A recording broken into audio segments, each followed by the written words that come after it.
Okay, today I'm delighted to be joined by Anna Krotova, who's the co-author of a brand new book entitled How to Be a Chief Sustainability Officer. So thank you for joining us, Anna. Thanks for the invitation, Gareth. No problem at all. Before we get into the book, perhaps you could tell us how you got started in sustainability. Sure. Well, I go back in 2010, if we take the full the full path, after graduating from university where I studied environmental policy. I thought, okay, what do I do next? And I started working at the International Finance Corporation. This was in Moscow at the time. IFC was the and is the investment arm of the World Bank. And we were looking at setting up renewable energy projects in Russia. This was 2010, completely different political agenda, climate. So, a lot of optimism about that. And then I realized that I'm sort of deviating a little bit far from corporate sustainability, which is what I wanted to do, but which didn't really exist in Russia at the time. So I went on to study industrial ecology in Europe, in the Netherlands. And then since then, I stayed here in this region, working as a sustainability consultant, working at GRI, the Global Reporting Initiative, developing the standards. And then at some point, I felt, well, enough sort of theory. Let's go and do this in companies, inside the companies. And so I transitioned to working to the private sector. Mhm. And since then, worked in different companies, helping set up sustainability functions, departments, embedding sustainability basically inside organizations. Um, so yeah, I have been basically in sustainability my whole working life and seen it really transition and change over the years and evolve. And I'm really happy to see all the developments today. Excellent. If I could pick one phrase out of that was industrial ecology, because I'm a big fan of industrial ecology, which, if people don't know, is the whole idea of looking at industrial system or the economy as if it was part of nature, which it is, and looking to follow the principles of nature. And I've run industrial symbiosis projects, which one company's waste being another's raw material. So I was just musing because I saw that on your CV that it seems to have gone off the agenda, industrial ecology. I don't know whether you use that when you're talking to businesses or not. We very much use the principles of industrial ecology, right? So that I would say is very much s- still present in how we think about sustainability strategies. And of course, industrial ecology. And by the way, my thesis was on industrial ecology. And sort of a fun fact there, I was writing about industrial symbiosis. Sorry, it was about industrial symbiosis, and I was writing about. I went to this factory in Russia, this chemical factory, Mhm. and then I called my grandma to say, "Hey, I'm here," which because the factory was near sort of her birthplace, and she said, "Well, by the way, our relatives used to work there back in the day." So that was sort of going back to the roots. It's really cool. But I mean, we use the principles still, right? So um, biomimicry, systems thinking, regeneration, all of these various circular economy, all these various concepts that are embedded in industrial ecology find their way through different applications in business. And so I wouldn't say it's gone off the radar, maybe just the Yeah. names, changed. Yeah. Yeah. Oh, it's great. I'm a big fan of industrial symbiosis, as I said. Right, but that's my indulgence. We have to talk about the book.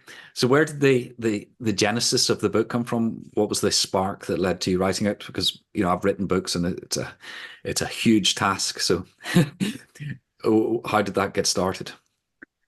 Yeah, it got started from an observation and from a strong feeling that the corporate sustainability field and function is really professionalizing Hmm. with all of the regulatory developments here in the EU. This is sustainability is really, has catapulted to sort of strategy and risk and legal triad. And we will be seeing a lot of sort of new people coming into this field who will need to be upskilled very quickly in this domain, and they they may know the business very well and how the organization operates, but they won't know much about sustainability. And equally, we have another camp of sustainability experts who have been doing and working on this for a very long time on topics like industrial ecology, and very sort of niche and specific topics, but they would be entirely new to how a business works and how do you actually embed sustainability in this broad sense inside the organization. And so we have these two camps who will be recruited into companies, because if, my assumption that with CSRD, we will be looking at hiring 40,000 new people in organizations to help companies implement it. That's kind of the pool we're looking at. And so that partly it was a desire to offer help and some sort of guidance to both of these groups in terms of, okay, how do you actually navigate an organization and what can you expect from how a sustainability role might be embedded and received and perceived in an organization? Who do you work with, right? Who are your key relationships, and so forth? But also what minimum technical knowledge do you need to have to execute in this role around, sustainability reporting, around risk management, about investor relations, about essentially tools to manage and measure impacts. So all of these, things that we studied in industrial ecology, and how do you sort of synthesize them and extract really the basics that you can quickly wrap your head around that and move on. And then there's also the third group, of course, is the industry. So everyone who is going to be servicing chief sustainability officers and sustainability teams and help them try to understand, what's their reality actually. When you try to sell something or where you try to offer a service, what do these people deal with on a daily basis, and how can you best offer and tailor your service? So that was one, basically producing something and writing something that would be a one-stop shop for these groups to read and hopefully be a little bit more empowered and reassured and prepared to do these roles. And that was the kind of the main one. And the primary reason was that I think after years of both being on the theory side and the practical side of things in sustainability, I wanted to synthesize all of that into a book and a manual and sort of get it out of my own system, of my own head, and move on. And maybe we'll get to this about how I met Jenny, but her framework, the framework that she uses in her sort of how-to series books was for me just a perfect way and structure to apply to that. Yeah. Well, I've given time limits. I've only had a chance to skim read it and sort of go into areas of interest in fully here and there. But the first thing that struck me is it's incredibly well written, clear and concise, which I wish I could say about all sustainability books, but many of them are terrible, including some big names. But one of the things that was interested me about that was there was two of you writing it, but I couldn't see the joins. There was no change of tone or anything. So what was the process behind writing it as two separate authors? Well, first of all, I'm very glad you say this, because this is what we try to achieve. And this was also a concern of ours, because I write differently to Jenny.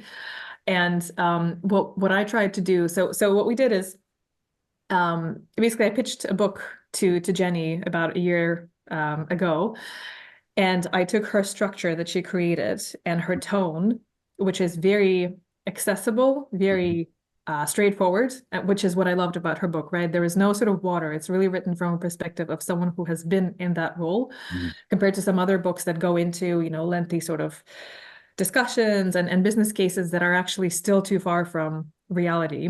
And so I wanted to maintain that closeness to what it is to be in this role in the tone. And I used her framework. So I would be writing basically, chapters of the book, trying to maintain that as close as I could, given that I also have my own writing style, and then sending it off to her for review and corrections and sort of adaptations. And she made the text.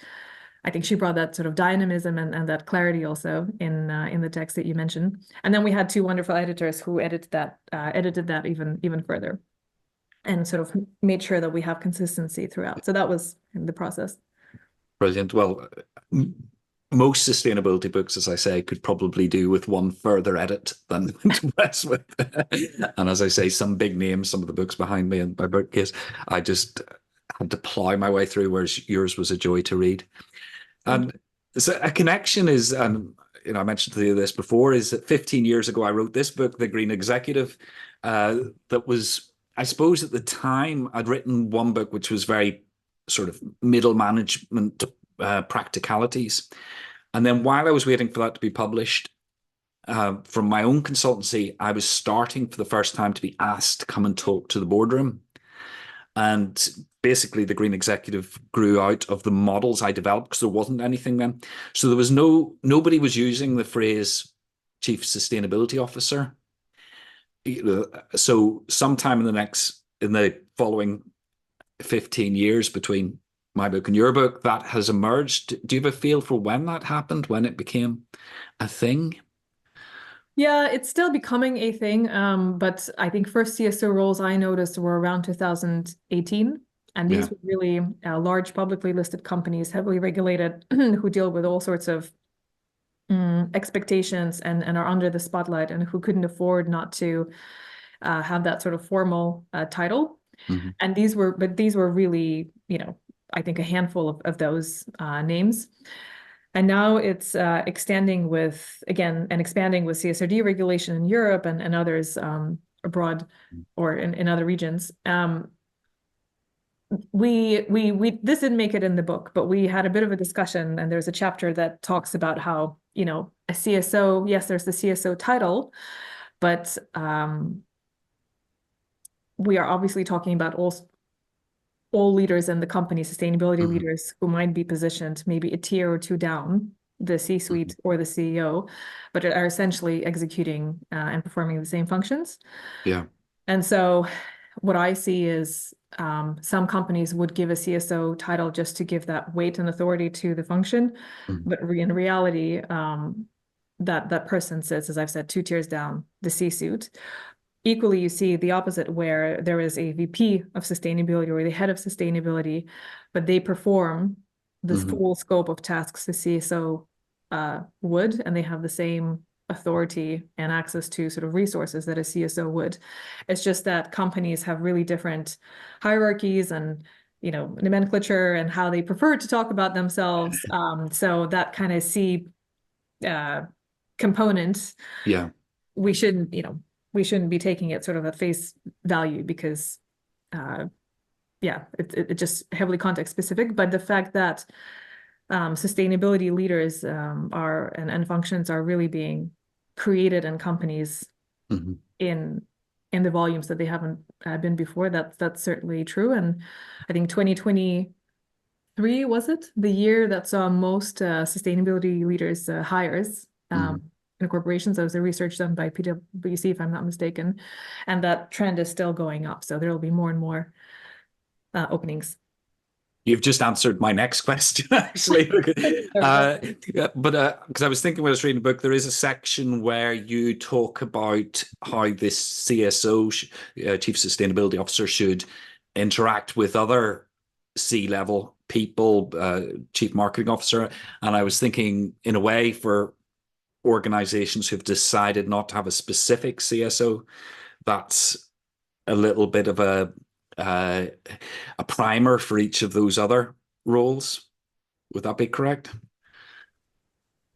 Yeah, I suppose so. And you really, it doesn't matter whether you call them a CSO or a head of sustainability. I mean, as Mm. long as the reason why they need to be close to other leaders and other executives is because sustainability is such a overarching kind of Mhm. frame, right? You need to know what's happening in every corner of the business, and you can only do that if you have access and if you are connected to these areas of the business, and you do that through a forum like an executive forum, right?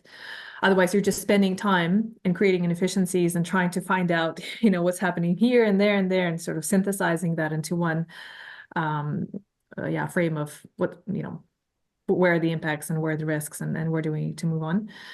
So as long as these people are positioned in an organization in a way that they can work and can build relationships with all of these functions, and Hmm. ideally not sort of on a one-by-one basis, but in a coordinated sort of manner. That's a formula for success. Yeah. Because I totally agree. And I've argued for years since I wrote the Green Executive that leadership is the difference between the best at sustainability and the rest.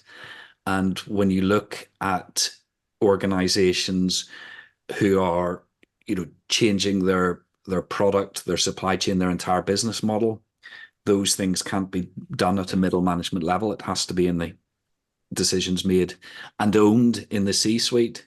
So I suppose it's an ongoing debate in my head as whether a CSO is a standalone role or whether you want the chief operating officer, the chief finance officer, and all these other C-suite people making those massive changes and planning them out, and I suppose more than anything else owning them, so that sustainability isn't in a tiny silo Yeah. and just filling out reports for a variety of certificates on the wall every year, which is unfortunately some of them get bogged down in. Yeah. We always joke in sustainability among sort of sustainability peers that our goal is to become obsolete, which of Hmm. course is not something that will ever happen. But the role of the CSO is to, and they will always remain the center of excellence where they bring in and collect all of the inputs across the organization. They synthesize them, and then they suggest and advise and work with respective leaders on what then the business needs to do. And it's unrealistic that a CSO will own, deliverables on these different things. If you're looking at transitioning, if you're looking at bringing in new materials, right, and changing your products, that is indeed the role of the supply chain and the chief operating officer. And the way you would work is with your executive team, you would define what these goals and targets are and the roadmaps, and then you then not delegated, but sort of handed over to the chief operating officer, hopefully to embed as their target and their deliverable and a project for their team. So, and that sort of copies across everything else, right? If you're working with a chief marketing officer, you should be sitting down together sort of once at the beginning to define what is the narrative that you want to sort of portray out there. What controls are you setting to make sure you're not greenwashing? And then they should be leading that and integrating in their own communication schedules and what have they. Same with HR and the people team, right? You can be bringing, again, CSO will never be an expert on all of these topics. Sustainability is so broad, Hmm. and it starts with doing your materiality assessment, and then from there determining, okay, what focus areas do we have here? And then working with respective functions to determine roadmaps and goals um, to manage impact. Um, so CSO, it's this interesting function in terms of positioning where it's standalone, but it's integrated, and it's this kind of supporter of everything else in the business. It's like this kind of chief of staff, so to speak, or someone who's moving, everything else forward along an agreed direction and making sure that we're not contradicting each other as we're making our respective plans across departments in an organization. That said, CSO will always have their own responsibilities, like reporting, like their sort of standalone unique projects, specifically, I think, related to environmental topics. But for the rest, it should be spread out across the business. Yeah, excellent. And I was just wondering when you were talking there, um, could you summarize what you feel as different the key success factors for a CSO? What sets the best apart from the rest in terms of delivery? Uh, yeah, we talk a lot about it in the book. I would say from a personal sort of traits perspective, it's being very patient and very resilient, right? Because what I observe right now is CSOs being a little bit lost in translations with their teams and with their organizations and some teams.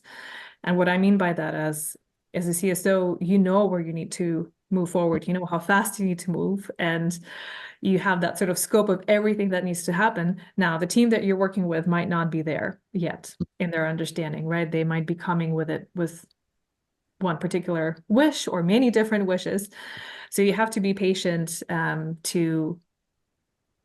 for their knowledge and for their awareness to sort of catch up with you, because an organization can move only as quickly as its knowledge and its knowledge kind of level.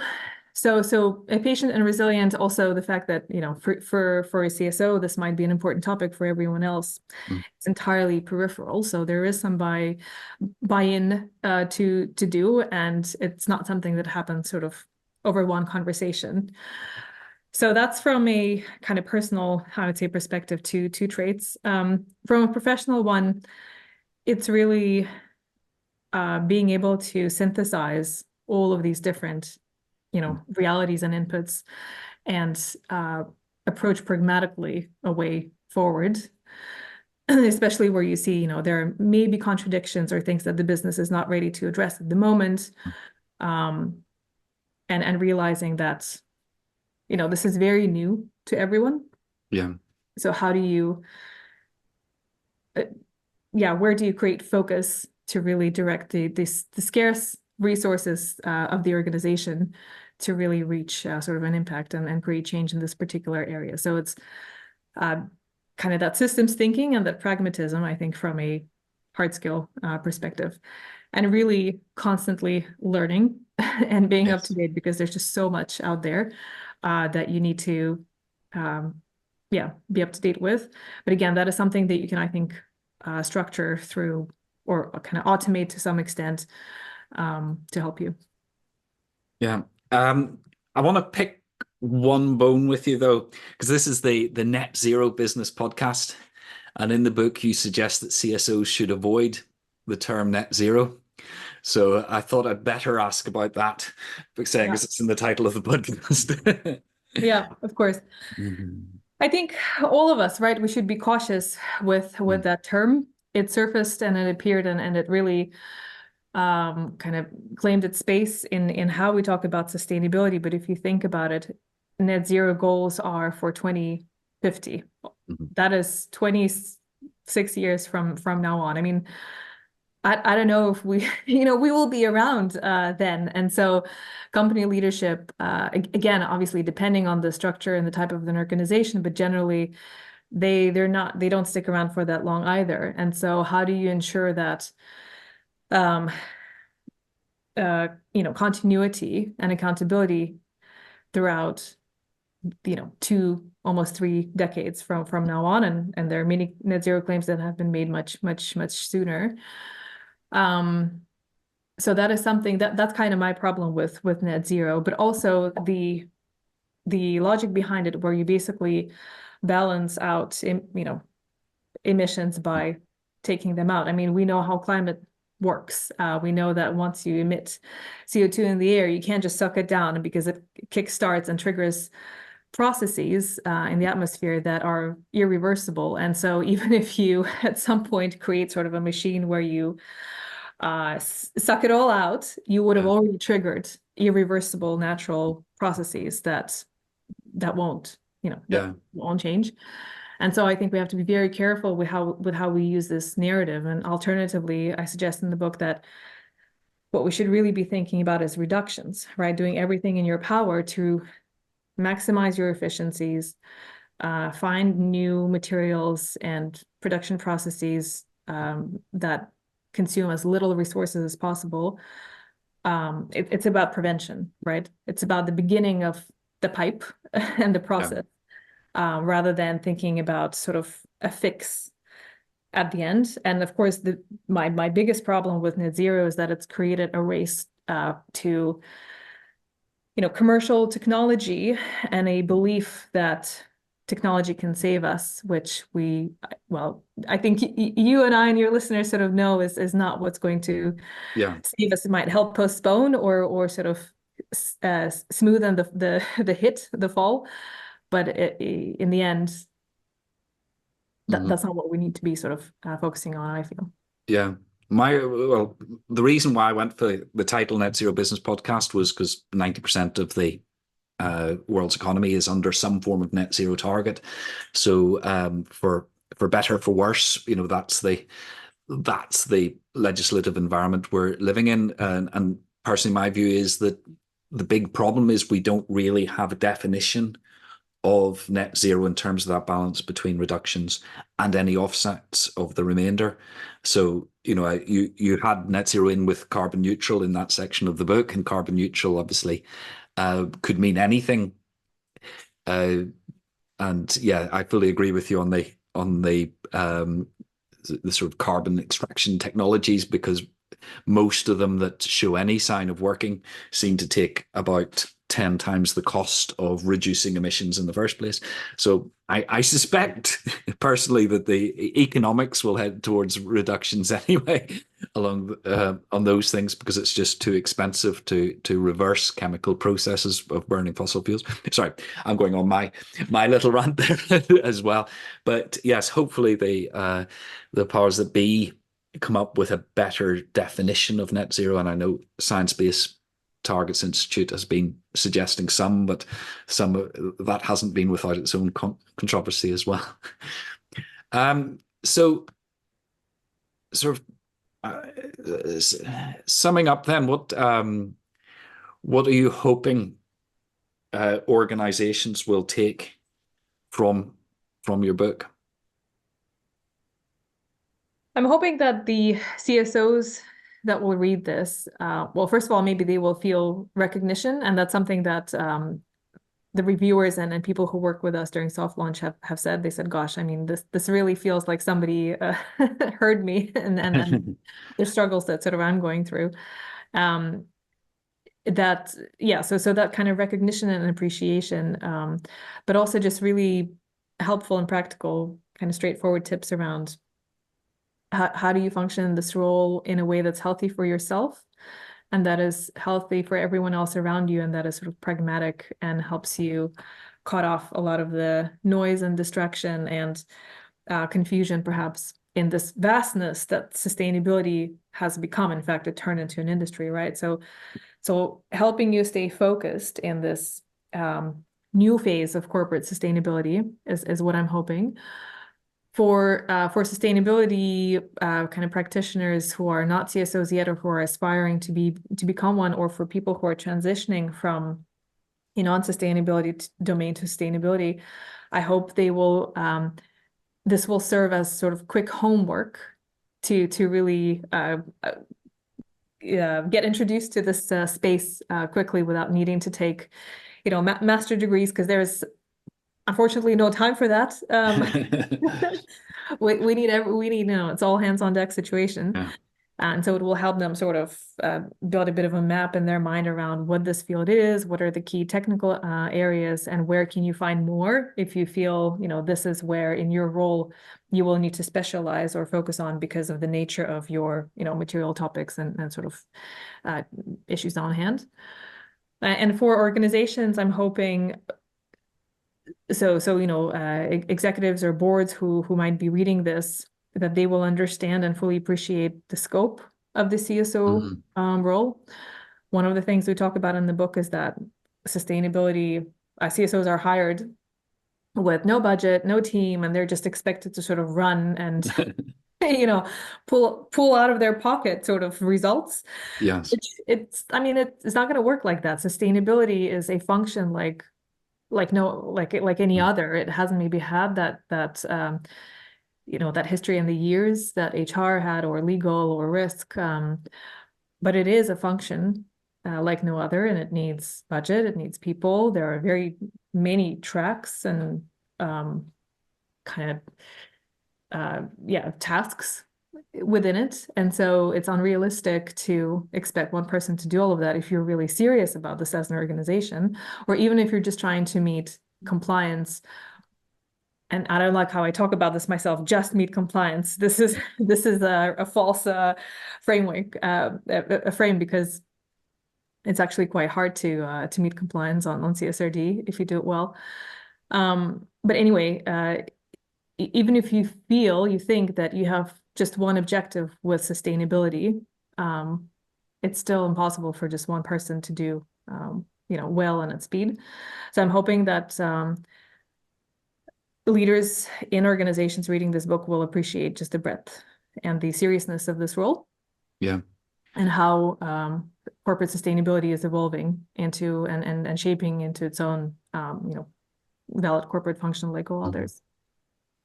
And you mentioned that the sort of CSO recruitment was at peaked, or was at its highest in 2023, which is presumably the latest figures. Do you see, looking into the future, do you see that role? We talked before about the difference between there being a specific role or being integrated into other C-suite. But looking forward, where do you see the role of this CSO going? Yeah, I think in 2 years the book will be outdated already because it's a reflection of what's happening with it now. And now what really needs to happen quickly is we need to get much better with sustainability data. Yeah. We're getting it under control, collecting it, identifying and building internal controls around it, building data lineages, data lineage processes in the same way that we've had with financial reporting. And what I see at the moment is, there's less sort of talk about projects and impact and sort of initiatives. CSOs are very quiet because we're all trying to nail that down, trying to build these inventories and data flows such that we are actually empowered and equipped to make decisions around, well, to see, first of all, the impacts and the risks and opportunities, and then from there on, move to strategy.